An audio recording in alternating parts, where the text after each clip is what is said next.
Vous venez justement de poser les bases d'une discussion essentielle sur l'économie du médicament au Sénégal. Ces assises constituent un événement important pour le secteur pharmaceutique de notre pays. Elles offrent en effet un rendez-vous et une plateforme pour la profession pharmaceutique pour adresser les questions de l'heure et proposer des pistes de solutions. Le thème de cette édition, l'économie des médicaments, le Sénégal face aux mutations du système sanitaire, arrive à point nommé car il met en lumière les défis auxquels nous faisons face, mais aussi les opportunités qui se présentent pour renforcer notre système de santé. Nous écoutons le discours de bienvenue du docteur Amath Niang, président de l'Ordre des pharmaciens du Sénégal. Pour me réjouir d'abord de la réussite de ces journées qui marquent un tournant décisif par rapport à la vie du secteur de la pharmacie. La pharmacie connaîtra un nouvel élan, un nouvel horizon dans le cadre du déploiement de la mission de santé des pharmaciens. Cette nouvelle loi va toucher un ensemble de secteurs. Il faut que le médicament reste et demeure chez le pharmacien pour pouvoir effectivement permettre un usage rationnel des populations. Le problème du marché parallèle, le problème de la prolifération des dépôts de pharmacie dans des localités que je ne saurais citer est une aliénation par rapport au respect du monopole de la pharmacie. Dans un pays de droit, je ne peux pas concevoir à ce que l'État puisse former des professionnels et laisser d'autres gens exercer comme ils le veulent cette profession. Mais je voudrais terminer pour vous dire que aucun système de santé, aucun dans le monde ne peut prospérer sans le secteur de la pharmacie. Je vous remercie.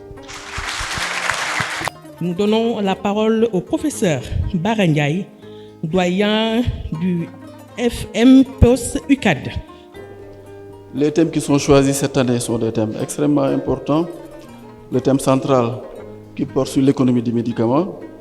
Et ce thème va très certainement susciter beaucoup de débats. Nous avons également 3 sous-thèmes. Le premier sous-thème porte sur la réglementation pharmaceutique avec l'inspection, mais également surtout l'impact de la nouvelle loi sur l'exercice de la pharmacie. Également, dans ce sous-thème, il sera question de faire un plaidoyer sur les nouvelles missions qui pourraient être assignées aux pharmaciens. À ce titre, je donne juste l'exemple de la France où le pharmacien rémunéré sur la base donc, de ces nouvelles missions.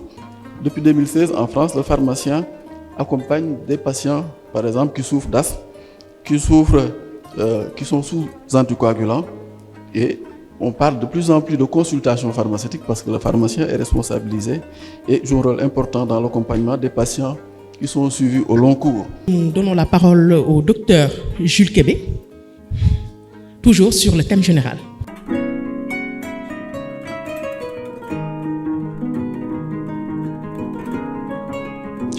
Disons que ma présentation est axée essentiellement sur la santé publique.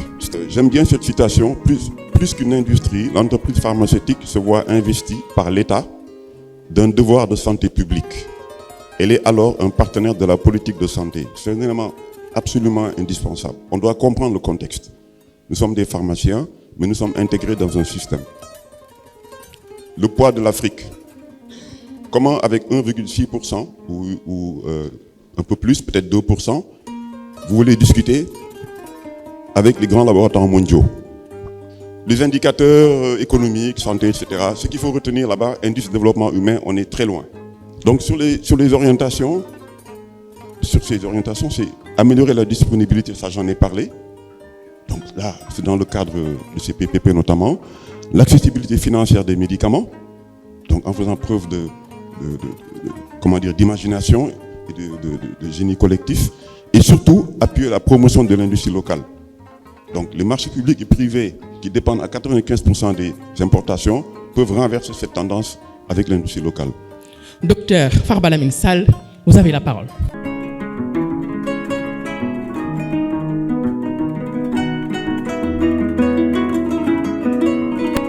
parlez de prestations, et vous verrez que vous parlez de prestataires.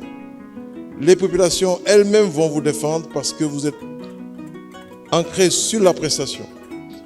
Quand le politique dit « je veux aller vers la couverture universelle », il appartient aux différents acteurs de se préparer et dire « voilà ce qu'il faut pour y aller ». Le politique indique le chemin, le technicien dit ce qu'il faut pour y aller.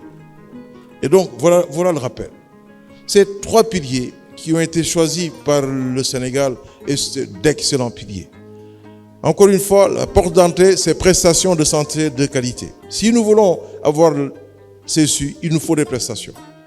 Il n'y a pas un besoin d'assurance, non, il y a un besoin de prestations. Il ne faut pas qu'on se trompe. La porte d'entrée, ce n'est pas l'assurance maladie, c'est la prestation. L'assurance est une modalité d'accès. Si vous n'avez pas de bonnes prestations, vous ne pouvez pas vendre l'assurance maladie. Le médicament pèse lourd dans le traitement. Et donc, si on veut faire des économies, si on veut rationaliser, on ne rationne pas, les gars. Si on veut rationaliser, il nous faut voir le médicament. Comment il est prescrit, comment il est utilisé, est-ce qu'on peut l'acheter moins cher? J'ai vu la carte là, qui fait le tour de l'Afrique. Ça va coûter moins cher. Préoccupé par cette question de rupture et péremption, une centrale d'achat doit éviter de vivre cela, rupture et péremption. Une centrale d'achat n'a pas de besoin propre. Elle a le besoin de ceux pour qui elle achète. Donc, il nous faut dialoguer. Le dialogue de gestion, ici, a tout son sens. Je vais m'arrêter là. Nous donnons la parole au ministre de la Santé et de l'Action sociale, le docteur Ibrahima Sy. Mesdames et messieurs, le docteur Ibrahima Sy est aujourd'hui le parrain de la 4e édition des Journées du médicament.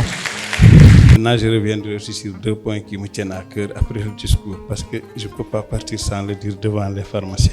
Vos échanges devraient donc permettre d'en tirer toutes les implications positives pour opérer les changements nécessaires au renforcement de la profession pharmaceutique. Il convient de passer en revue les différents métiers de la pharmacie et d'identifier les implications sur ceux de la nouvelle loi. Monsieur le Président, Mesdames, Messieurs, une autre problématique centrale qui doit figurer au cours de vos débats est la hausse continue des coûts des médicaments à l'échelle mondiale, qui ont aussi des répercussions au niveau national. En effet, les perturbations des chaînes d'approvisionnement, la hausse des prix des matières premières et les crises géopolitiques ont considérablement renchéri les médicaments, rendant encore plus difficile l'accès pour les populations vulnérables. Face à cette situation, il est impératif d'accélérer l'industrie pharmaceutique locale pour réduire notre dépendance